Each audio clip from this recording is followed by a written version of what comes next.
Well, hey, everybody. Welcome to the February episode of Making Progress. It's where we walk through the latest issue of the Baptist Progress, and we just find out what's happening in and around the BMA of Texas. And I'm going to be your host today, Chris Driver. But today's episode is sponsored by the BMA of Texas Pastor Connection. And really, Pastor Connection is just a ministry of the BMA of Texas where we try to help pastors across the state connect not only to the work of the BMA of Texas, but also to one another. And it's really important because I don't know if you guys realize this or not, but sometimes being a pastor can be a lonely and difficult job. And just a little bit. Yeah, just a little bit. And so we want to make sure that all of our pastors are healthy, and we want to give them trainings and equipping and opportunities to come together and connect. And one of those big events is coming up real soon, February 23rd and 24th. We are going to have our 5th annual Pastors Conference,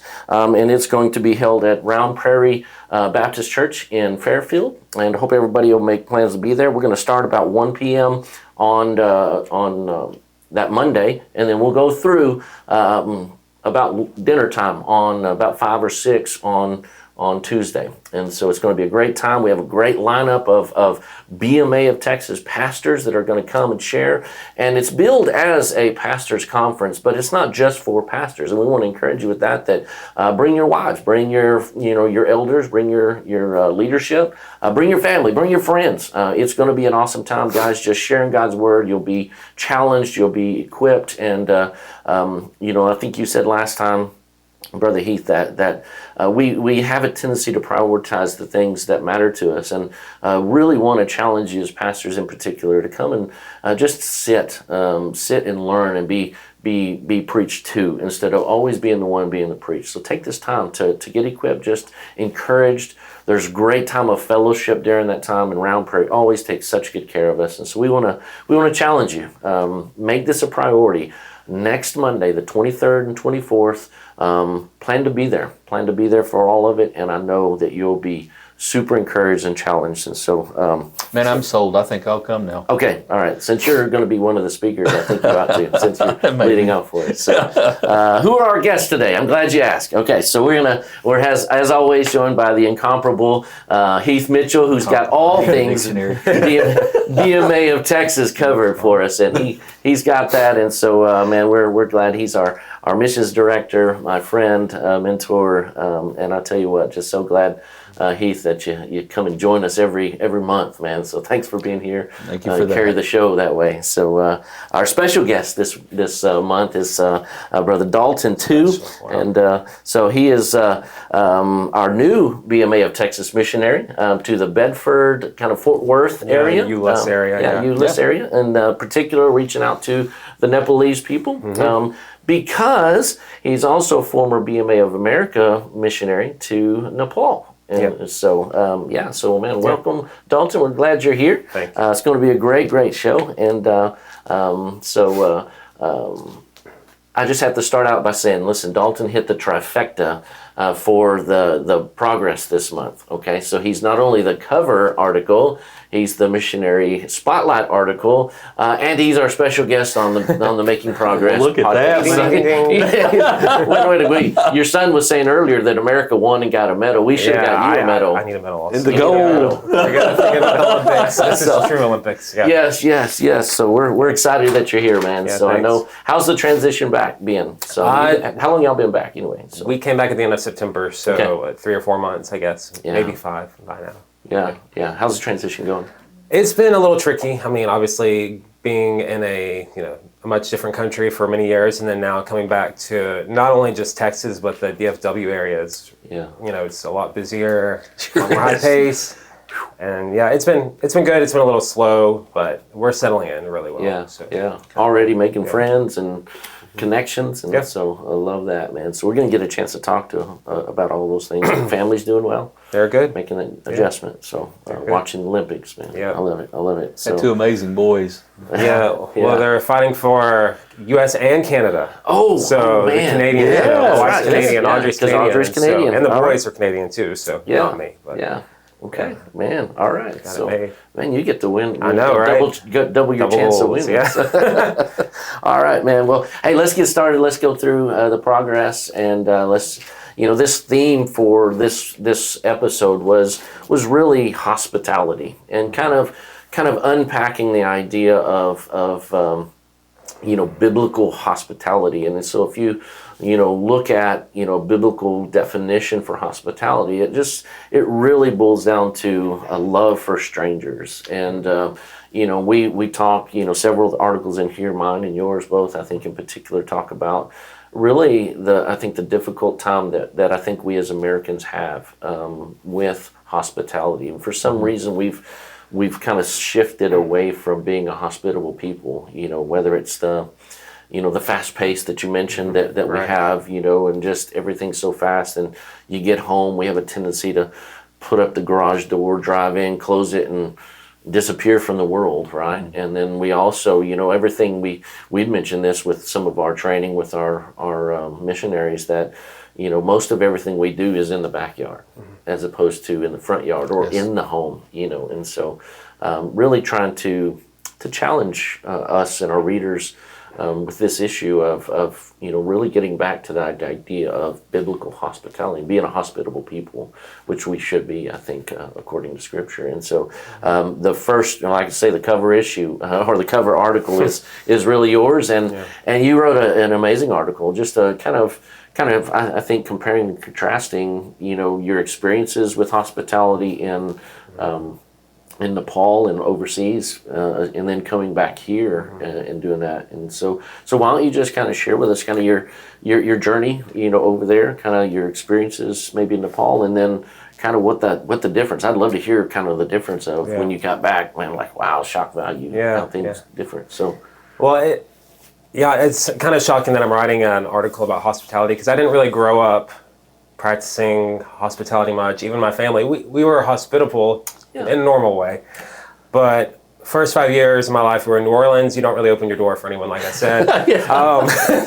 And then we lived in the middle of nowhere, and I was homeschooled. And so not really anyone to invite over. We lived in a town of less than 200 people. So unless you're inviting a cow over, there's probably not going to be anyone coming over. I often invite a cow over to meals at my house. So basically, my favorite guest.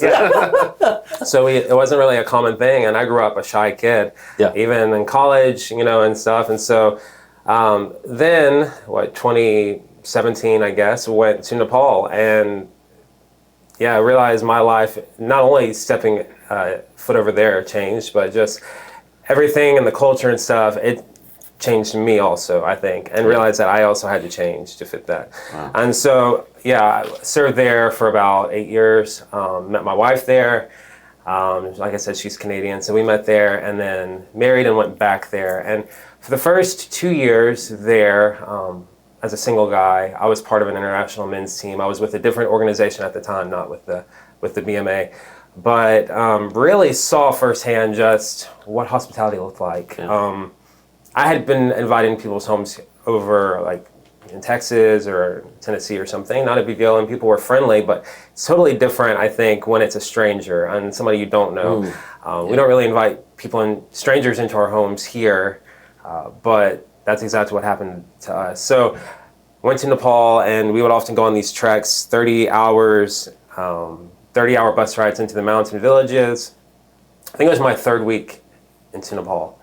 And went on a 30-hour bus ride, got off the bus, went into a house, and the house was full of spiders, crazy experience. And I was thinking, how am I going to survive the next week and a half I have out here in the middle of nowhere? But I thought things would get easier. Unfortunately, they got a little more difficult. We got lost in the jungle, covered in leeches, and finally we were getting poured on. It was raining, it was monsoon season. And then we were walking and we came upon a house, and the house was full of people, and they said, "Oh, come inside, come inside." They welcomed us in, dripping wet, bleeding because of all the leech bites we had. And they said, "Come on inside." They took our backpacks into their home. They took us into our home and started treating our wounds and with oil and stuff, because that oil is useful for everything in Nepal. Wow. And so took us in, gave us a place to sleep, and fed us. And I was amazed, like to invite a stranger who was, with all the rainwater, with all the blood and everything, and still welcomed us in, fed us, and gave us a place to sleep. I think that was, for me, the first moment I had really understood what hospitality can look like. Wow. And it was shocking, but it was also convicting because I realized that's a piece that might be missing for Christians overseas, well, in America or in the West, because these people were Hindu. And they didn't know Jesus, they didn't understand his love. Wow. And a lot of what they did was out of building up good karma, good works for themselves. But if they can do that for a God who doesn't love them in return, why can't we who know the love of Jesus exercise the same thing? And so my wife and I, we eventually got married. I was a single at the time, but she experienced even more than this. And we had 2 years of this. We got married, went back overseas, and then we were with the BMA of America, and learned what it meant to be givers rather than just receivers. Yeah. And so we learned, I guess we had to learn to have an open door policy, and we'd be cooking dinner in our house, and then we'd turn around and there would be a stranger in our house, like a lady from next door bringing us like some vegetables from our garden, and we would say, "Oh, hi," and she's like, "Oh, here's your vegetables," and she would walk out the door, just, being really courteous and kind. And for us, as part of our goal, was trying to just have Bible studies in our home and invite Hindus and teach them, and even people from the local church nearby. We would try to have Bible studies. People were coming in daily, either to have a Bible study, or just to play with the kids, or to teach us how to cook Nepali food. And so we learned that it's definitely necessary in order to reach people.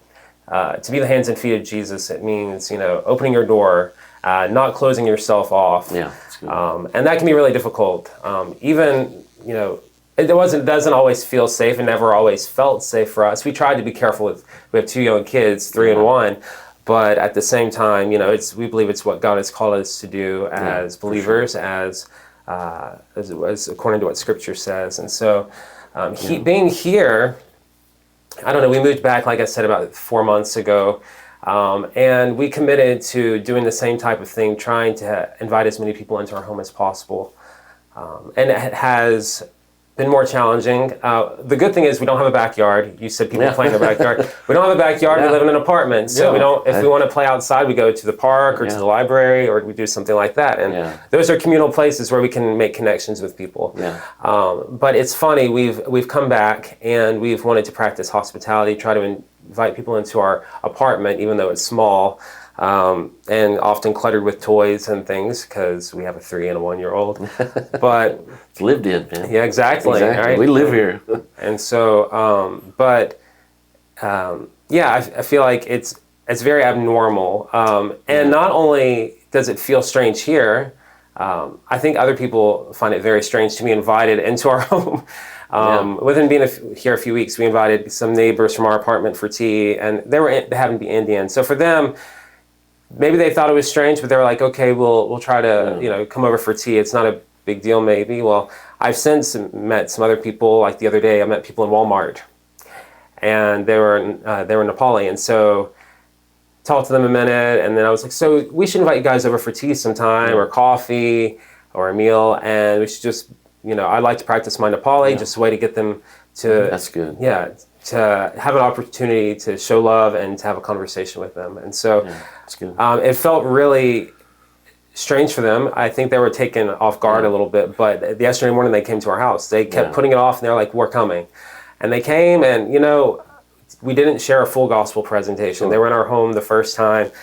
This guy and this girl, didn't know anything about them other than that they were from Nepal, and really had good conversation. Good. We were able to learn more about their background, what they believe. They learned more about what we believe, and we were able to host them and serve them. And I think that is exactly, I think that's a good open door for ministry. And this isn't just something like for missionaries. This is any church person can do it. I think it's, to your story, I think what's interesting is the idea that people come here from a hospitable culture, and then find it strange that somebody here would be hospitable to them. I mean, honestly, convicting and almost sad to me. I mean, it's funny, but I mean, at the same time, it's really sad that our culture is known for not being hospitable, rather than being, that people here would find it strange that you would invite them into your home. That, that's kind of a gut check for me, and we see that so often. Yeah, to reference in your mission article, you and Audrey write that y'all had an Egyptian family you invited over who told y'all they'd never been invited in America to anyone's house. Yeah, we were the first Americans to invite them over, and they'd been here a whole year. Yeah.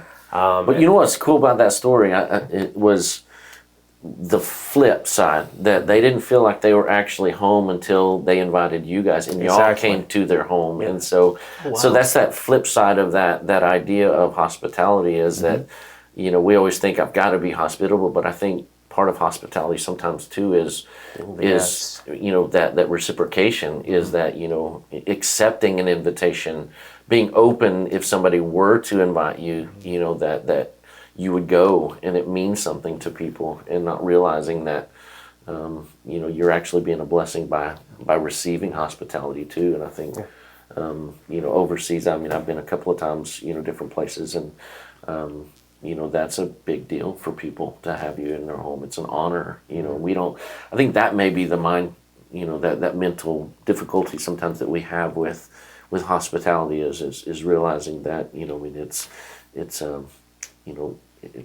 it's a blessing. It's an opportunity to be a blessing to somebody and show the love of Christ in a very real, and the grace that, that God's shown us. I mean, it's a practical display of the gospel. It is, man. I think it's, I think we in the missions department think it is a key lost component of disciple making. Absolutely. Because it is such a core biblical concept that was almost a no-brainer in a communal culture 2,000 years ago, but it's referenced all through the New Testament. Absolutely. Jesus told his disciples, right, that they'll know your mind. I'll become very real just by your love for one another on display. Well, that people have to be invited in order to get to see that love that a Christian has. Paul talked about the practice of hospitality, and even in his letter to Timothy and Titus, made hospitality a requirement of those being selected as an elder. Right. Yeah. That you shouldn't be a leader if you aren't an example to the body of believers in the area of hospitality. Yeah. And I think it's key. And as I really wrestle with what's happened, because I think we can all acknowledge that that hospitality is disappearing. Mm-hmm. Absolutely. I think an American love for comfort is such a problem. I think American fear of their neighbor is such a problem. But I also think that we have created a culture, like every new technology, from air conditioning to a garage door opener to we can go on and on. They all give us less of a need to depend on our neighbor, and more of an opportunity to isolate ourselves. Yes. Yeah. And man, I think churches are going to have to really teach again. How do you be hospitable? Mm-hmm. Yeah. And so I think that segues into another article in here that Emily wrote about First Baptist Palmer. That they are that they are practicing hospitality, allowing people to come in beside their members, even in the church building. Absolutely. Yeah, and I love that. Just to do something as simple as a game night. That you're inviting people in that and we mentioned this earlier when we were talking, and I think Dalton said it really well, that it's an opportunity for us maybe as churches to use events like this, not so much just to get them into the church, but as a model, as a discipleship opportunity for our people. Like, we can model this as a group. Now go do this in your homes, right? You can have a game night. You can, and give them an opportunity in kind of a group, because sometimes it's easier to connect in a group and be more open in a group than you would just kind of in your home. But but to just model for people, like, this is what you could do at your home. This is, you could have this. I mean, there's so many, like I say, they use the game night, a beautiful opportunity that's been going on for years now. And it's successful, inviting, they challenge their people to invite, family and friends and neighbors, into their church, and on a different note, our experience and my experience over the years has also been that here in America, there's a unique obstacle to the gospel, and that is church wound, and I think so some of these are also opportunities for us to offer moments of healing, that this is a safe place that you can come, and we're normal human beings, and we do normal things, right? We actually play games, and things like that. And so go ahead. No, I was just going to say, your church has done this with things like candle making. Yeah. I don't know. It's a long list. I think. Yeah. I've done quite a few. Yeah, our ladies are great at this. They do things, like say some soap making. They did a crochet, night where they, ladies. One of our ladies, younger ladies, actually is great at crocheting, and invited their friends and families. They laugh about it all the time because none of them were good crocheters, man. They were terrible at it, man. And so they were like, we're never having that. But they had so much fun just laughing at each other and how bad they were at crocheting. But again, it's just that opportunity, just to engage, your oikos, your household, your sphere of influence with hospitality opportunities. And again, I think, to my article, and that's the next, thing that I wrote in here was about the BLESS.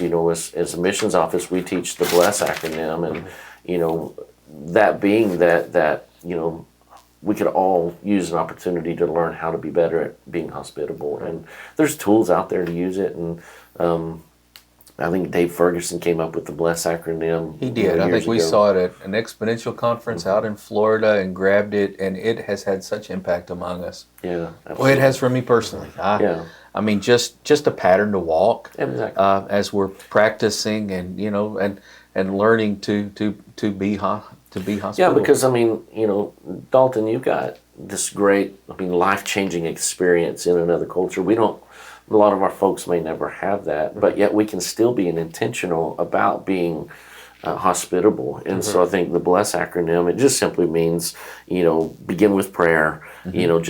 What I challenge our people to do is get a list of all the people in your life who don't know Jesus, right? And are far from Jesus. People maybe at the grocery store and, places that you go often. Identify those people, begin to pray for them by name, and then, listen to their story. In order to listen to their story, that means you're going to have to be in close contact. You're going to actually have to communicate with them, have conversations with them, but be curious about them, ask questions, be genuinely curious, listen to their story.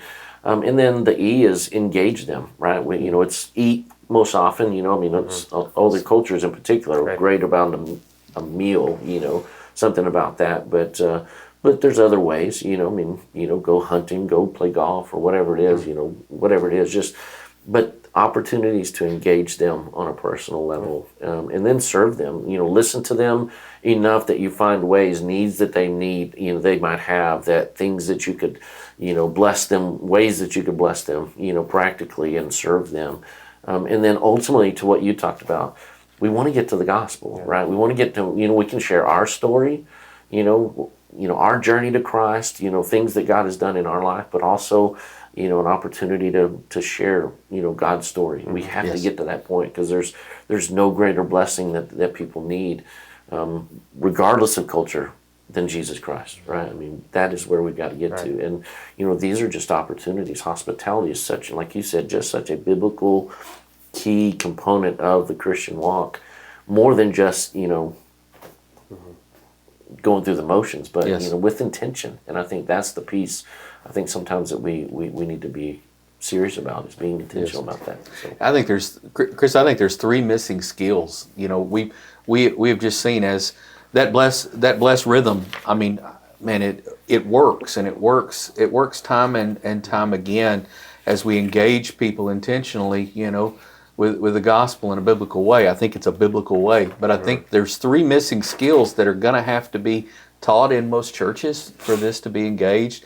Listening, the L there, how to listen and ask questions, is something that most people, that's a skill they don't have. Yeah, that's good. And then we get to eat or engage, And it is so basic now, but how would I host? How would I host somebody? How would I prepare, or how would I buy, and how would I host? That's a skill that needs taught in our churches again. Older ladies used to teach younger ladies how to host. Yeah. But we're going to have to get back to that, I think. And then the next skill is how to share our testimony and how to share the gospel. We expect people to do it, but really they don't know how. And so, so I think you could take this acronym, and a church could reskill their people so that they could hold each other accountable and walk out these rhythms. I think that'd be really good. Absolutely. Yeah, I agree with what you said. I think a lot of it comes down to fear, like not just fear, but also just unknown. Like, what do I serve? But also, like, what do I talk about? Like, especially if you're more of an introvert or a shy person. Absolutely. What am I going to talk about for an hour? But if you just ask questions. When was the last time you didn't want to talk about yourself? You probably have plenty of things to say. Yeah. So if you just ask good questions. Yeah, and I think that, I tell our people all the time, just to be genuinely curious, right? And I think that's what you have to get to. Instead of, looking at yourself, be curious about another human being. So good. And I think, just stop, pause, and, to the speed of life, that, and these conversations can happen as you're going, but to not miss the opportunity, to be hospitable and invite people into your life and into your home eventually. I think that's so good. How long has it been since you've sat down with a person who's been curious and did more listening than talking? Yeah. And to recognize that once was done, and what a gift it is just to let someone tell their story, and to really be known by another human being. How good do we feel when we're known by another human being? Absolutely. Love it. I love it. It's good, Dalton. Yeah, so good, man. So, missions. We always have our mission reports and do some great. There's a lot of great stories in this one. I think God is on the move in our missionaries, and so. But you wanted to highlight a couple in particular. Well, I just want to encourage you, man. Your missionaries wrote reports for you. Man, they're so good this month. Yeah. Read those and look at those. But I guess a highlight this month is the last month of funding for Redemption Hill Church. They're rolling off support, and so we're celebrating with them. That is, it's such a big milestone moment, and so I just want to encourage you, pray for them, but also encourage them. Yeah. Man, send them a note. Let them know that you're praying for them and that you're excited for them. And one thing about this milestone, we're talking about it a lot. We got so many missionaries finishing up right now. Yeah. But that's not like this finish moment. It's not a rest moment. It's like a scary, scary moment in the life of this church. Absolutely. They're ready for it, but I'll guarantee you they never feel ready for it. And man, they're trusting God in this moment, and they're crossing a lot of scary, a lot of scary things. And so I just encourage you to remember them. Remember them as we celebrate with them this milestone. And one in particular had an answered prayer that's been on our prayer list for a couple of months. So Rudy Villarreal, I know you probably saw a post go out, pray for them, and you've seen in here they had lost their church building, and anyway, we found out this week they have found a new place to meet as a church that's going to fit them very well and they can afford. So we're praising the Lord for answered prayer on their behalf today. That's so awesome. Yeah, definitely take the time to go back through there. Your missionaries, sharing their hearts, also sharing needs. Sharing some requests that you can help.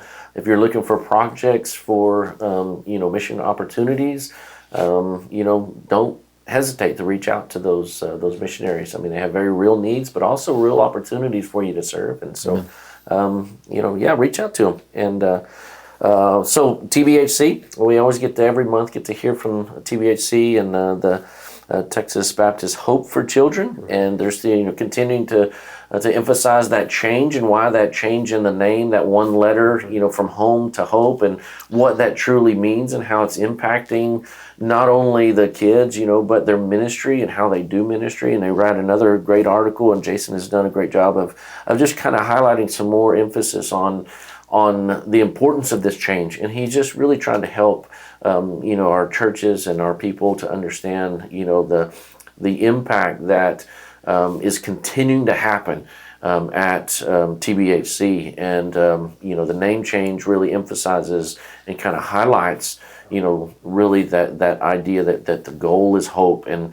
this month he in particular just talks about the difference between a group setting for bringing healing to these things versus getting those children back into homes, whether it's back to their kin, back to their original families, or an adoptive family. That healing happens best in a home, and so as opposed to a group. And while the group had opportunities, it served a great function during a particular time. We're seeing more and more in this culture in particular that getting kids reunited into an actual home, that they're able to experience that hope of Jesus in a very real and way, because family is so.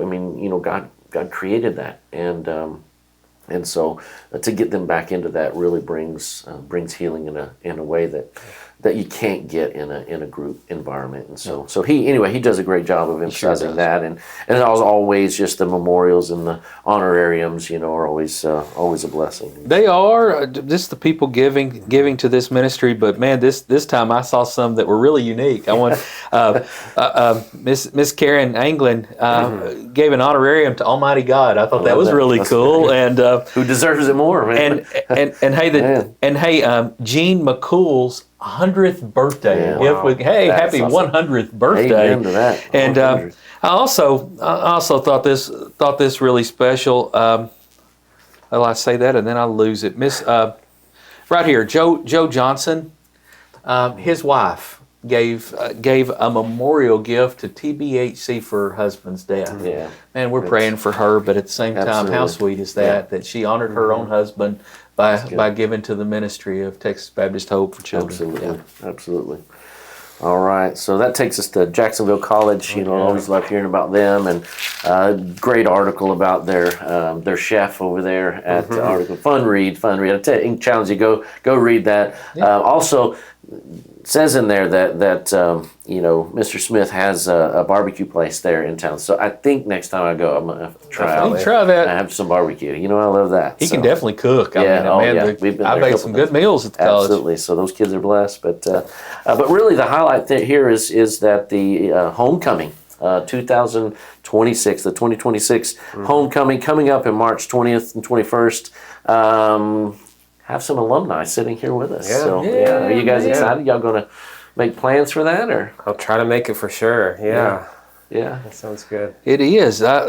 They always break into different alumni groups, and man, I'm a little bit older than you, so I fit into the Anderson Orr small group, but I believe you might fit into the Crank Ross. Yeah, exactly. Yeah. 15 years ago. So. Hey, look, the Crank Ross to be determined. To be determined. Yeah, I don't know. All right.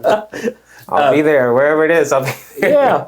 Yeah. You enjoy your time at Jacksonville College? Oh yeah, it was great. It was a special time for sure. Had Beanie Week and all kinds of stuff. I don't know if they still continue with all that, but yeah, we had some special events and interesting stuff. Twerp Week. I don't know if they did that when you were there. But didn't. Yeah, the women are required to pay. So like it's like 1 week you have you pay her up, and then the women are expected to pay for all of these dates and stuff. So it was a lot of fun. That's great. I love it. I probably don't have it anymore, but there was some special stuff during that time. Yeah, definitely. Okay. It was fun. Yeah, there you go. Let's do that. That's awesome. Yeah. Homecoming still a big deal in your day? Yeah. Man, our homecoming bonfires were crazy times. Both building them and burning them. Crazy times. Maybe so crazy that y'all didn't get to do it. Maybe not that, but yeah. We definitely celebrated though. That's awesome. I bet your generation probably had a way of ruining a lot of that. I've heard pranks and bad things. so y'all may have settled that for we might have settled that for generations. You and I bet one story we can share is that Dr. Crank would get plenty animated at a basketball game. Oh yeah. Yeah, definitely. He loved his basketball. Yeah. I love it. Well, that's coming up. Again, all the details for the Jacksonville College homecoming are in the progress. So make plans to be there if you want to go back and have a little homecoming time. Yeah. So good stuff. And so Again, my article is, what page is that? Page 6. For the blessing, it kind of breaks down the acronym. Challenge you to get back and go take a look at that. And we did have a big loss in the BMA world in our family, BMA family. And so, Dr. Jerry Kidd, I guess, or I don't know if he's doctor, but Jerry Kidd. Brother Jerry Kidd. Jerry Kidd passed away. He was just such a sweet, kind, just gentle and fine man that both an international missionary and then served missionaries through the mission department. And man, I don't believe I've ever heard a missionary that didn't tell a positive story about Brother Kidd and the way he loved on them and his visits, around the world. Yeah. He spent his later years at Temple Baptist, and I believe that's what they called it. That is now South City. Yeah, absolutely. South City Church. Yeah, he made that transition with them. He did, and I hear him so wonderfully spoke of by all of those at South City. Of course, one of our own, Brother Elvis Garcia, served there beside him, and I know loves him so well. Absolutely. But anyway, I think that's the testimony of his life, is that you never hear anybody say anything, just only wonderful, positive things about who he was and how he treated everybody else. And I think just a tremendous man of God, and definitely going to be missed. But we know for sure he's in glory, and he is to his reward, man. He left a great legacy, though. To live as Christ and to die is great gain. Man, he lived his life for Christ Jesus, absolutely. And he ran that race. He ran that race. Yeah. All right. So Texas WMA put out their theme for the year. Each one reach one. I think we could all adopt that. I think every church, every believer could adopt that as their theme, and just one at a time, one relationship at a time. Yes. She did mention in there, Miss Diana said it is more difficult, in her experiences overseas. Seemed easier to share overseas than it is back home, but to take that challenge as individuals that we've been called to be on mission, and to not miss that. But man, reports from the churches of the BMA, along with the reports from our missionaries every month, people are getting saved in the state of Texas. I love it. The Lord is still redeeming a people. He is still building His kingdom. It is alive and well. I agree. I think maybe it is harder. But at the same time, man, God's faithful. Absolutely. And He's asking us to be as well. It might not be as hard if we start practicing hospitality. So maybe, I don't know. Back to that, and yes. It would be. And again, I think to that challenge, it's harder at the beginning, but the more you do something, anything, we know this. The more you do something, the easier it becomes. So I think if we would just be intentional about that, and I think we could see maybe that reaching one wouldn't be quite as difficult, and then we'd want to reach the next one, and then the next one, and then the next one. That's it. And man, across our lives, the hard things are the valuable things. Absolutely. It's always harder to go uphill, right? Absolutely. I just believe that I think our life is changed dramatically when we engage some hard things in our life. And hospitality is a worth it thing. Absolutely. It's good. Well, and to close us out, man, we're almost done. So we're just going to take a look at some of the upcoming events and some highlights from page 10, and really just looking at some personnel position changes and highlighting some events. I think, again, we've already talked about the upcoming preaching conference. That's going to be February 23rd and 24th at Round Prairie in Fairfield, but also coming up that very next that weekend on the 28th, I believe, there in Jacksonville College, they're going to be hosting our first ever table. It's called The Table. It's a ministry leadership gathering sponsored by the Baptist Progress and presented by Baptist Progress. And so it's going to be a great time of just really practical ministry equipping and sharing as well, right? Yeah.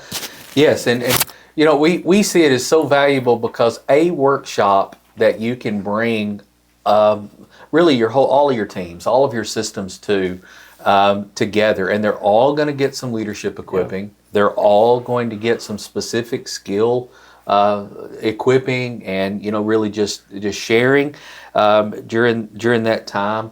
I think it's going to be a real valuable workshop for you. It's not a new format to the BMA. Back when Texas had the Department of Church Ministries, they did these kind of workshops, and they were valuable to churches, and they were well attended. And so, man, I hope you consider this. It and the preaching conference, both very, very valuable to you. Yeah. Personnel positions? Yeah, a couple that you. Man, we want to welcome Brother Michael Battenfield to the BMA of Texas. Mm-hmm. He is the new pastor of Soda Baptist out in Livingston. Soda, congratulations on your new pastor. And Brother Michael, welcome to the BMA of Texas. I believe he's been in Arkansas most of his ministry. Right. Also, I know Calvary Ennis has a new pastor. I assume it'll be announced this next month. Good, but we are celebrating. We are celebrating with them. All right. Many churches looking for a pastor here. Look that list over. Yep. For sure. Well, that kind of brings us to the end. There's a couple more things in there, but man, we want to just say thanks for everybody joining us today. Hope it's been a blessing to you. It's sure been a blessing to be with you guys, and sure has. Hey, any closing thoughts? Anybody? I wanted to say, Brother Jordan too, and the publishing house is advertising a book that is meant to minister to churches with ministering to autism, allowing for that ministry in your church. Check that out. Yeah, I think that sounds very exciting. I always look forward to tools around specific ministry opportunities and needs. Well, and that's becoming more and more prevalent in our culture in particular, and sure is. Whatever your feelings around it, it's real, and so we need to be equipped to sure do in any way to be able to minister to whoever walks through those doors. So. Good stuff. Publishing house is always resourcing us, and we thank them for a new resource. Yeah, you know a guy over there. Yeah, sure do. Might be kin to him. Well, man, thanks for being here today. Any closing words? Any final words for us? And then working on this article and thinking this over, I was talking with a friend, and I think one of the comments was about why this is so strange for us is just because it's not our culture. Like. It's easy to do stuff in a different culture, and even one of the articles mentioned this. In our culture, this maybe doesn't work, is what I heard. But I think that for Christian culture, this should be the norm. Absolutely. And so, it doesn't matter if you're in this country or that country. Our culture should be Christian culture as citizens of heaven. And so definitely we should be shaped by that culture rather than American culture or Western culture. That's and a great hopefully I think that should encourage us, to remember to live more, intentional, like you said, with open doors. More into the kingdom. And that's so good. We are called to be peculiar. Mm-hmm. We're supposed to be strangers and aliens, ambassadors for Christ. I'm weird. It's fine. I get it. Yes. Right? Yeah. Check that box. But truthfully, how amazing would it be if as Christians and as churches we became known as peculiar because we're loving, hospitable people in a culture that'd be amazing. That's a good word, man. Where does light shine the brightest? In the darkness, right? That's so. If it's not what the rest of the culture is doing, then we probably should be doing it.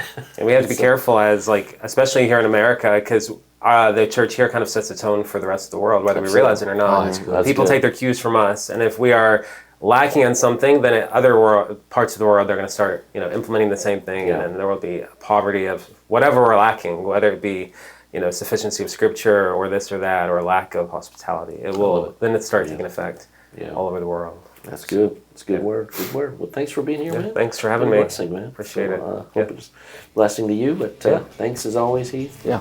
For your leadership and for just being here with and partnering up. So thank y'all. Everything. Thank y'all for being here. Thank you for joining us. Hope it's been a blessing to you. So God bless you and keep making progress.